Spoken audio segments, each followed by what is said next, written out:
Hi everyone, it's Marge from the library, and I'm back today to share another craft with you. Something that you'll be able to do that's fairly simple and with items that you should already have in your house.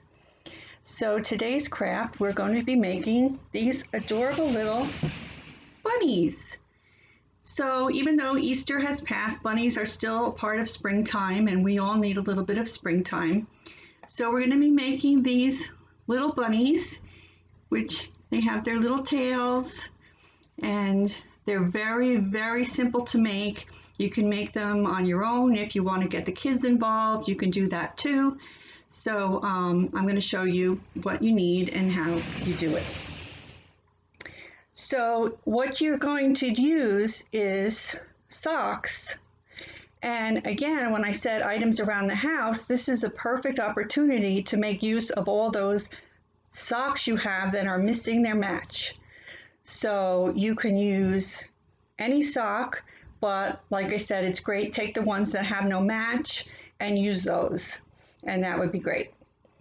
Then besides the sock, you're going to need rice, and we're going to use approximately 1 cup of rice per bunny. And then you just need some rubber bands, which you probably have lying around the house. Once again, you're going to need your scissors. You're going to need some sort of a marker with more of a fine tip.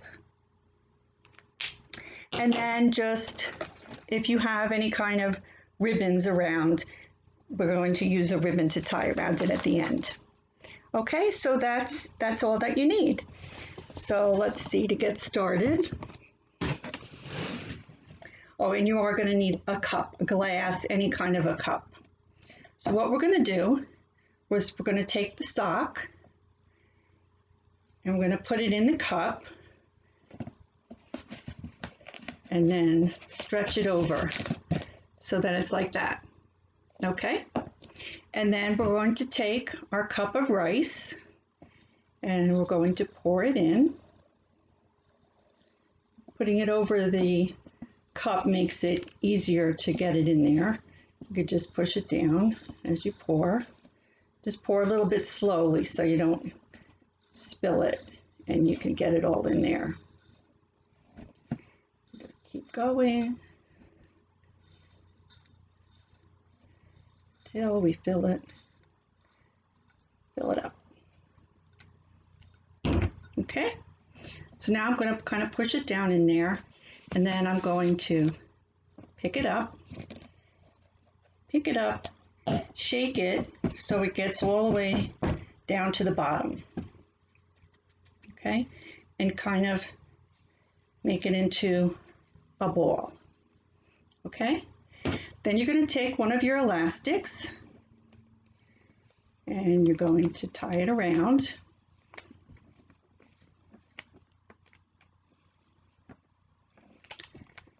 Just keep going until it's good and tight.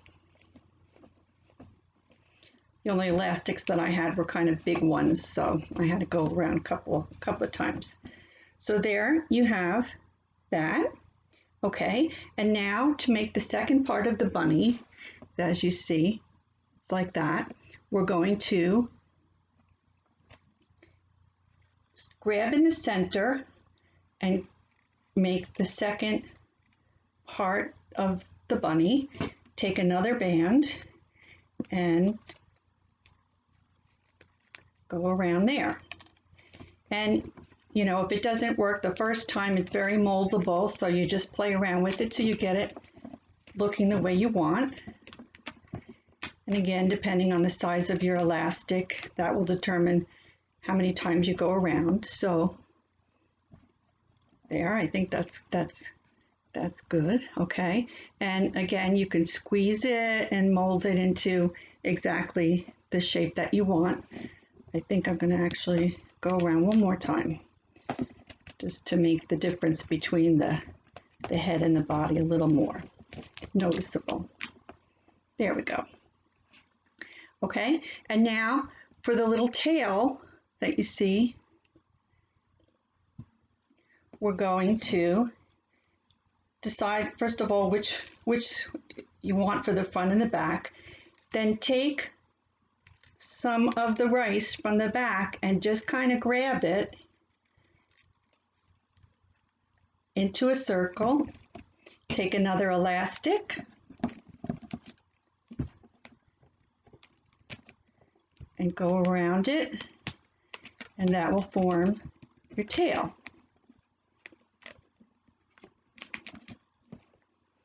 So see, there we have our little bunny tail. Okay? Okay, so now we go back and we're going to form the ears. So we're going to take the rest of the sock and hold it up, or you could lay it down if it's easier for you, but I want you to be able to see what I'm doing, so I'm going to kind of hold it up. And right about at the bottom of where the heel would be, you're just going to cut across. Oops, sorry about that. Okay, so you have it, looks like that. And now, I'm just going to straighten that a little bit. Okay, now you're going to take it and you're going to make a cut down the center to separate for the two ears. So, here we go. I'm going to cut down.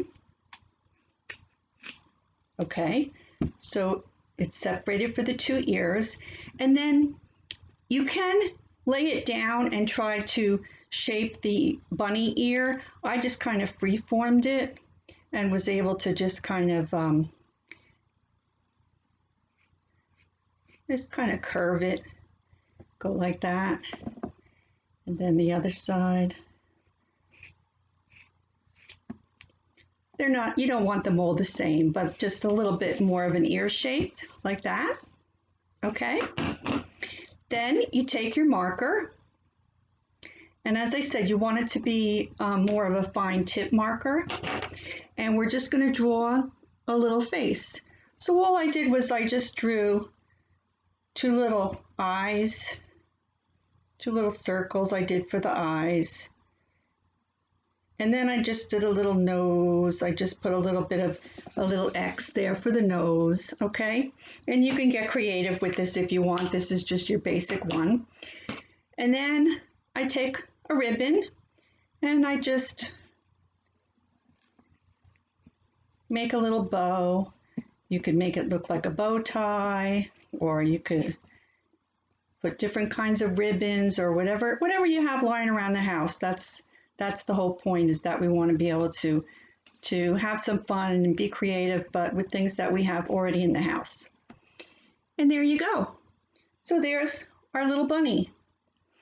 And here they all are. They're kind of addictive, I must say. And just like regular bunnies, they just seem to keep multiplying.